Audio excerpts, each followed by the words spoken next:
성경에서는 이 믿음 생활을 결혼 생활에 비유를 하거든요. 결혼 생활, 한 남자와 한 여자가 연합해서 이제 관계를 갖기 시작하면서 결혼 생활이 시작이 됩니다.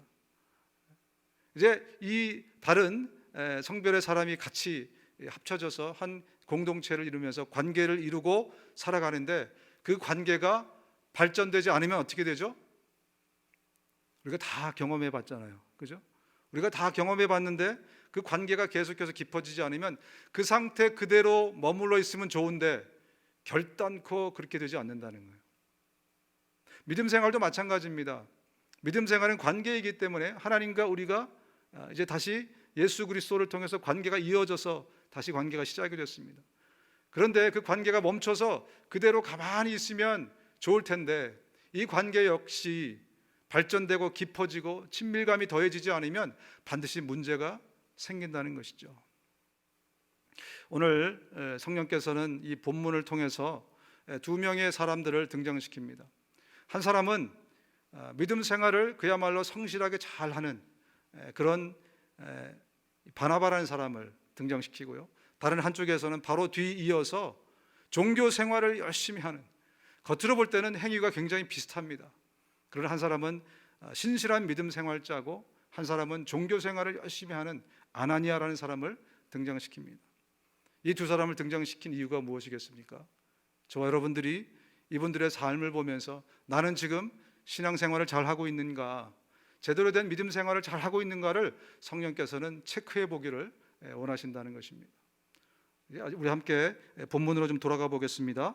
36절부터 5장 2절까지 읽어드리겠습니다. 구브로에서 난 레위족 사람이 있으니 이름은 요셉이라, 사도들이 일컬어 바나바라, 번역하면 위로의 아들이라 하니, 그가 밭이 있음에 팔아 그 값을 가지고 사도들의 발 앞에 두니라. 아나니아라 하는 사람이 그의 아내 삽비라와 더불어 소유를 팔아 그 값에서 얼마를 감춤해 그 아내도 알더라.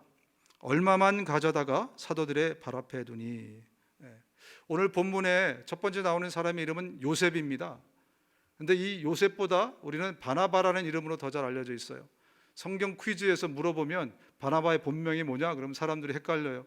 본명이 바나바가 아닙니까? 이럴 정도로 바나바로 알려진 요셉이라는 인물이 밭이 있었는데 그 밭을, 재산을 팔아서 하나님 앞에 바친 것입니다. 그랬더니 많은 사람들이 이제 더 존경을 하게 되었고, 그리고 그 다음 바로 뒤이어서 아나니아라는 사람이 그것을 보고서 자기도 똑같은 행위를 한 것입니다. 자기도 밭이 있어서 그것을 팔았는데 약간 일부만 감추고 그리고 하나님께 드렸더라. 그러는데 그의 결말은 큰 문제가 생겼다는 것입니다. 두 부부가 즉사하는 그런 엄청난 일이 발생했다는 겁니다. 바나바는 어떻게 이런 착한 사람이 될 수 있었을까? 어떻게 이런 사람이 될 수 있었을까? 이런 훌륭한 사람이 될 수 있었을까? 성경은 바나바에 대해서 이렇게 묘사합니다. 사도행전 11장 24절인데요.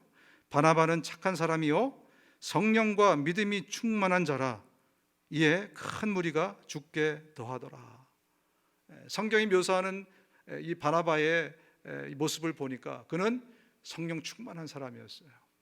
그래서 성령 충만한 그였기에 이런 일들이 가능하다라고 저희가 힌트를 얻을 수 있겠습니다.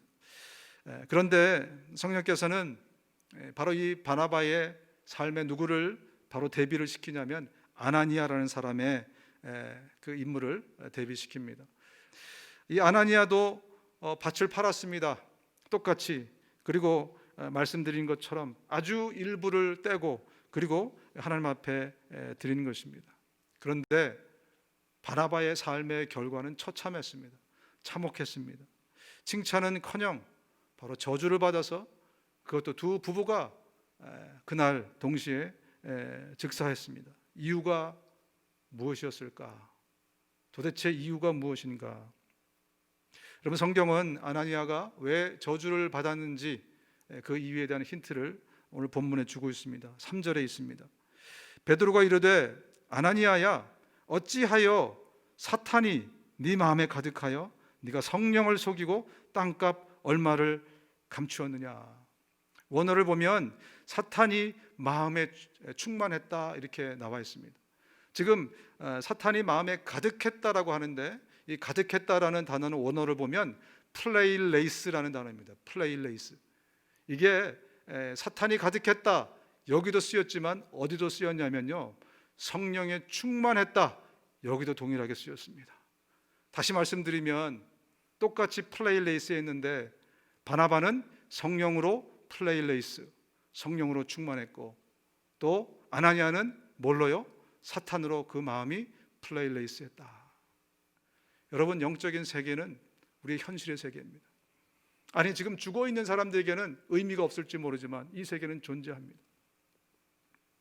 여러분, 예수 그리스도가 빛 되신 그분이 이 땅에 오시면서 그 빛을 비추니까 어둠이 물러가고 영적 존재들이 드러나기 시작했습니다.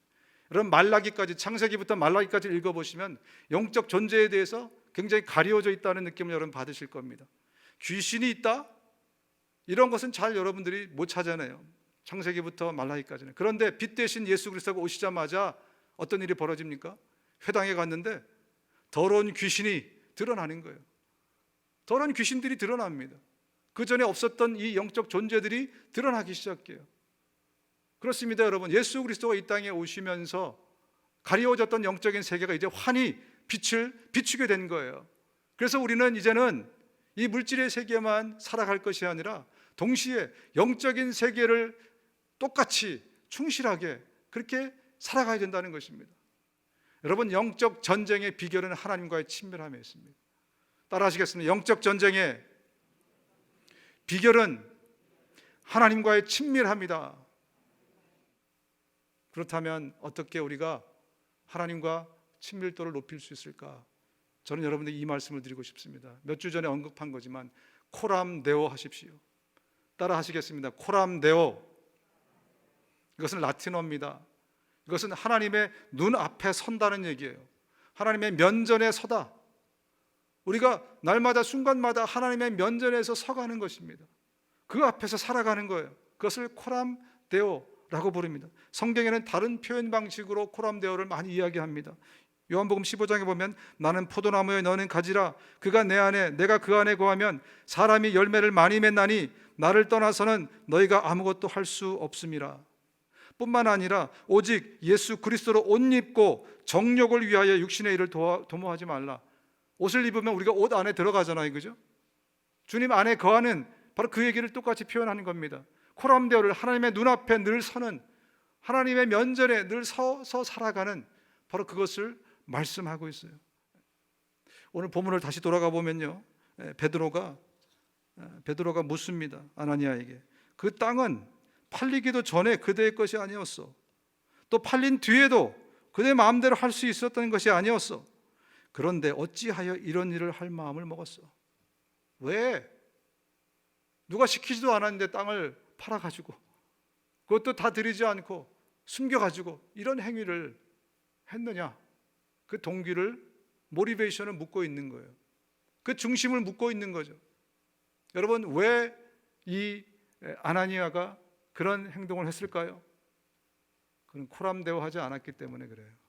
코람 호미니부스, 사람 앞에 섰기 때문에 그렇습니다. 여러분, 아나니아의 이름의 뜻이 뭔지 아십니까? 하나님은 은혜가 있다는 뜻입니다. 하나님의 은혜, 이게 아나니아라는 사람의 이름의 뜻이에요. 그도 은혜 받은 자입니다. 여러분, 집에 가셔서 이 아나니아의 영어 이름을 ANANIAS, 아나니아스라는 단어를 한번 찾아보십시오. 뜻을 보십시오. 그 뜻이 뭔지 아십니까? 영어로 거짓말쟁이입니다. 거짓말쟁이. 놀랍지 않습니까? 하나님이 하나님의 은혜라고 이름을 지어주셨는데 그가 하나님 쳐다보지 않고 사람 쳐다보고 살다가 거짓말쟁이의 대표 주자가 됐습니다. 너무나도 안타까운 일입니다. 아나니아스, 거짓말쟁이에요. 우리가 늘 하나님 앞에 서서 살아야 됩니다. 그러면 우리가 이 영적 전쟁뿐만이 아니라 우리는 하나님을 닮아갈 수 있는 그런 사람이 되는 것입니다. 그래서 이 영적으로 우리가 권능 있게 살 수 있는 것입니다. 무너지지 않고, 그래야 우리의 신앙이 계속해서 깊어지고 하나님과의 그 친밀함이 계속해서 깊어져 갈 수 있는 것입니다.